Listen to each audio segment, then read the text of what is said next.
నందమూరి తారక రామారావు గారు పరంపదించి 30 సంవత్సరాలు అయినా కూడా నేటికి సైతం వారు తెలుగు ప్రజల హృదయాల్లో సజీవంగానే ఉన్నారు అని చెప్పి విశ్వసించక తప్పదు.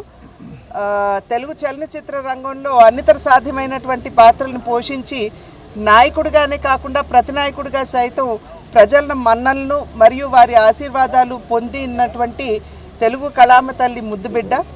రాజకీయాల్లోకి అడుగుపెట్టిన తర్వాత రాజకీయాలు కేవలం అధికారం సాధించడానికి మాత్రమే కాదు, ఆ అధికారాన్ని ప్రజాసేవ మాధ్యమంగా వినియోగించుకోవచ్చు అని నిరూపించినటువంటి మహనీయుడు వారు.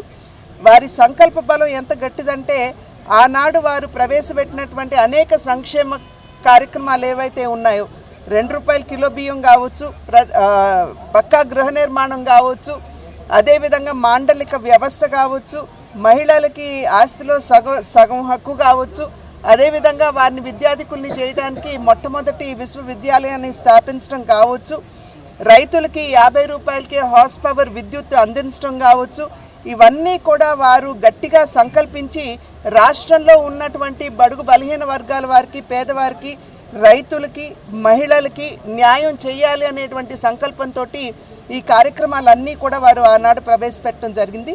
ఈనాడు అవే కార్యక్రమాలు ఒకంత రూపాంతరం చెందాయేమో కానీ ఎవరో కూడా వాటిని తీసివేసేటువంటి పరిస్థితి అయితే దేశంలో ఖచ్చితంగా లేదు. ఇది వారి సంకల్పానికి మరియు ప్రజల పట్ల వారికి ఉన్నటువంటి అంకిత భావానికి నిదర్శనంగా మనం భావించాలి.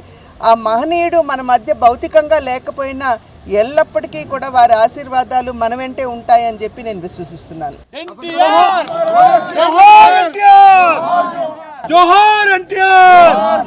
జోహార్ ఎన్టీఆర్!